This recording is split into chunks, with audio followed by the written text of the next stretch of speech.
primer lugar, solicitar, como ya hemos manifestado, la absolución de mi representado Julio Setién Martín.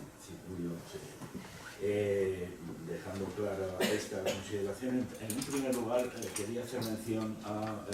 final de la intervención del Ministerio Fiscal en relación a los artículos 405, 404 y 406. Aunque supongo que mis compañeros harán una mayor extensión en la defensa de la utilización del 406 con el 404, desde luego, según el Código Penal, están ambos, el 405 y el 406, íntimamente relacionados. Por tanto, de lo que se habla en el 405 es de la el señalamiento o la designación de cargo público a cualquier persona en la que se pretenda crear un puesto de funcionario, y el 406 hace la mención a estas personas. Pero es que si no hay tal utilización del 405, no cabe utilizar el 406. Pero como ya decía, supongo que los compañeros intervendrán al respecto. Desde luego, lo que no se puede, en general, en nuestra opinión, es utilizar el 405 como guía para la imputación, por cuanto lo que se ha llevado a efecto es una contratación laboral de personal de alta dirección, como ya se ha manifestado, sujeto al Estatuto de los Trabajadores, y también refrendado por, a pesar de lo manifestado por el Ministerio Fiscal, refrendado por una sentencia de los juzgados de lo social. Además, encajados estos dos puestos de alta dirección en la relación de puestos de trabajo. No se suprimió ni se creó nada, no se ha creado nada, se ha utilizado el mismo esquema de funcionamiento de la Administración para concretar actividades que, como plantearemos luego, eran necesarias para el funcionamiento del Ayuntamiento de San Fernando de Henares.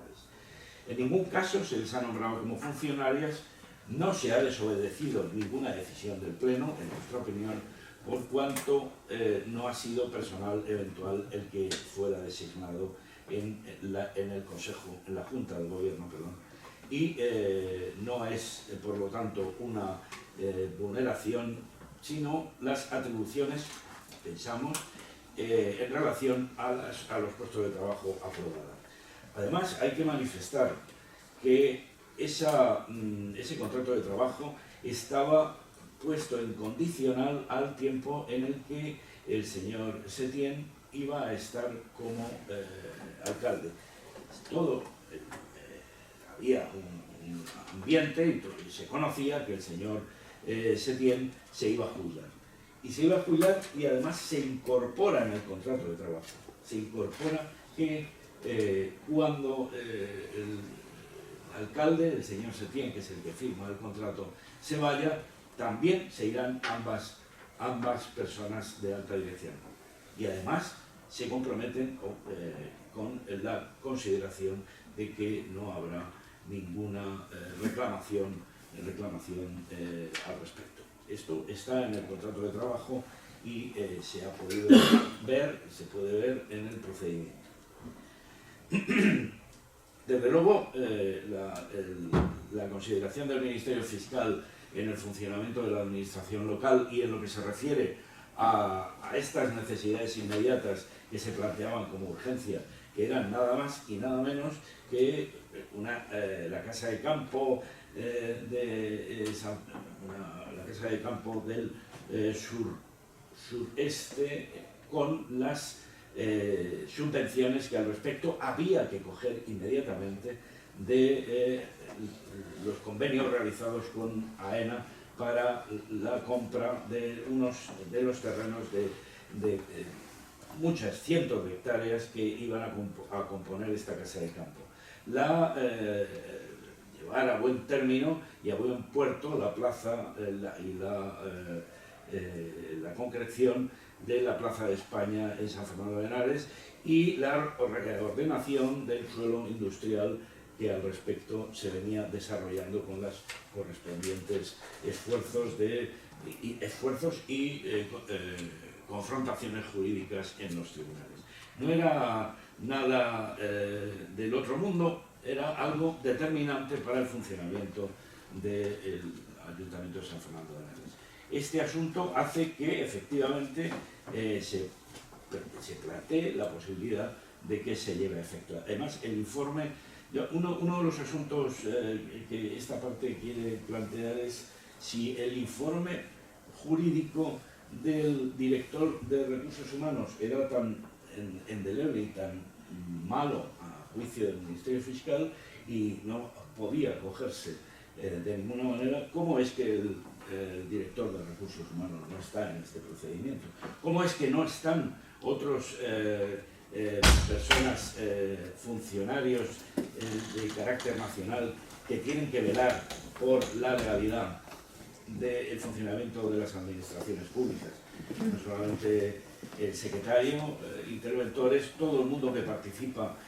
tanto en el Consejo de Gobierno como en el funcionamiento de la administración. Nadie, ninguna de estas personas se les plantea ningún problema, todos ellos no ponen ningún reparo, no se hace ninguna consideración al respecto, y hay que decir que independientemente de la capacidad del señor Setién, no es jurista, pero no es jurista ni él ni, a lo que se ve, tampoco ninguno de los componentes del Consejo de Gobierno, bueno, excepto uno, excepto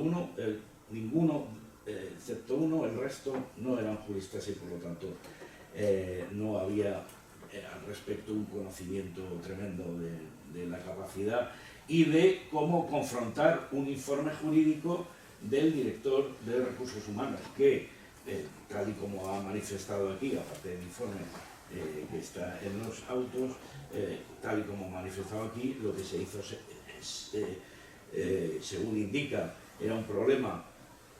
de utilizar los recursos de la administración, de utilizar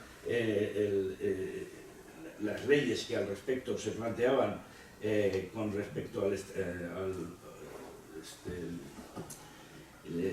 el informe, la ley de la función pública, y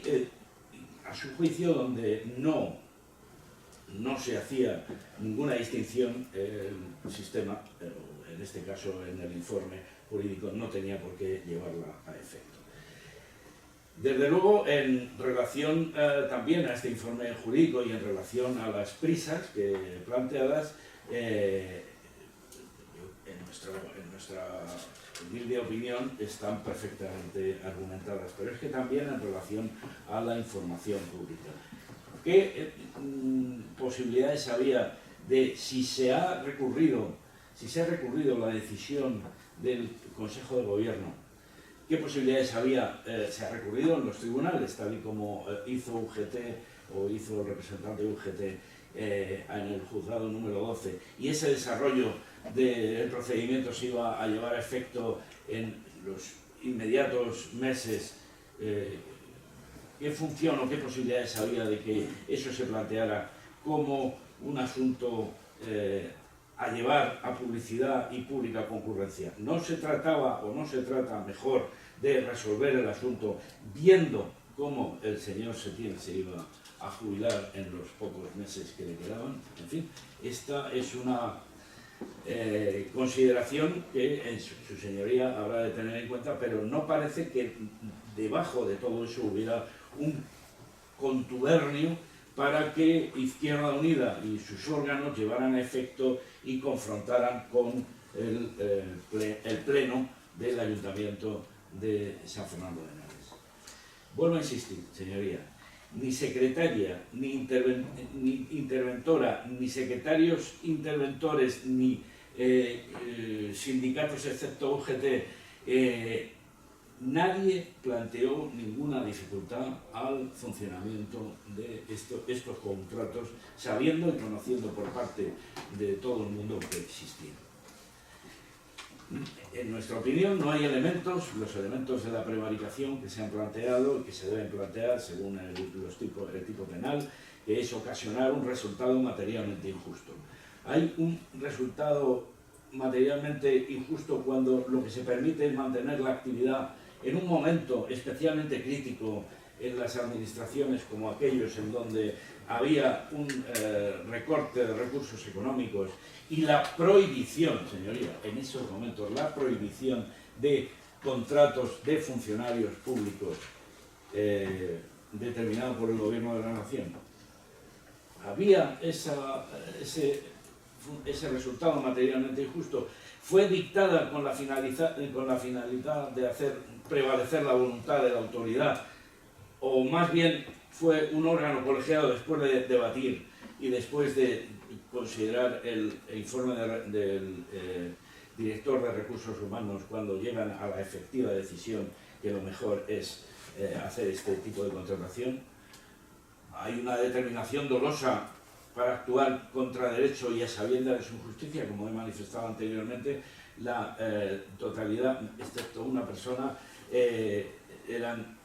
no eran juristas y por otro lado tenían la convicción de que todos los que saben en el ayuntamiento, todos los que saben,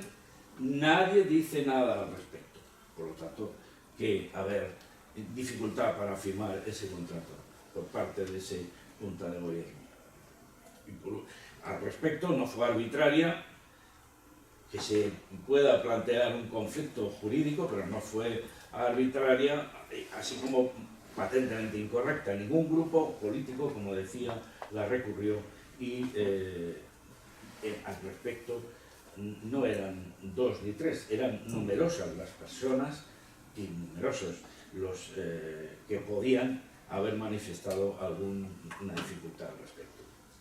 Las 2 trabajadoras, por otro lado, realizaron su labor durante los 21 meses, cobraron del mismo y no hubo que hacer ninguna dificultad a la hora de las partidas, únicamente denominarlas de distinta manera, pero hubo siempre esos recursos, porque entre otras cosas, si no hubiera habido esos recursos, no hubieran cobrado durante todos esos 21 meses. No hubo ninguna modificación de la RTP, es decir, de la RTP, relación de puestos de trabajo, no hubo ninguna modificación y por eso, precisamente, fue por lo que se pudo cobrar. Insisto, señoría, no son funcionarios estas 2 personas contratadas, funcionarias que vengan derivadas del artículo 405 para que se les complete este artículo a la hora de imputarle a mi representado. Puede haber un debate jurídico al respecto, pero desde luego la gravedad penal planteada por el Ministerio Fiscal sobra, en nuestra opinión. A lo sumo pudo haber, un debate jurídico y, en su caso, una infracción administrativa. No es el Código Penal no está para perseguir, en nuestra opinión, asuntos de este nivel menos grave o muy poco grave o nada grave, porque en nuestra opinión no hubo dificultades a la hora de actuar en estos asuntos. Y por último, decir, señoría, insistir en la absolución y insistir porque no se puede incorporar ningún injusto penal a esta conducta, pero es que además a la hora de hacer las valoraciones por parte del Ministerio Fiscal se da la alternativa del 404, pero es que incluso a la hora de hacer la alternativa del 404 no se argumenta porque las penas que se plantean no son las mínimas, en nuestra opinión, y siendo que ninguno de los aquí acusados ha cometido anteriormente ningún delito, no entiendo por qué se plantea una sanción y vuelvo e insisto en que mi planteamiento al respecto es de la absolución, pero la incongruencia del Ministerio Fiscal a la hora de lanzar una petición de sanción penal mucho más alta que la mínima y además teniendo en cuenta el tiempo pasado desde los hechos del 2011 hasta la actualidad del 2020, son 9 años, algo debería considerar el Ministerio Fiscal. Por lo tanto, insisto, pido una sentencia absolutoria por todos los pronunciamientos favorables para el señor Pulso.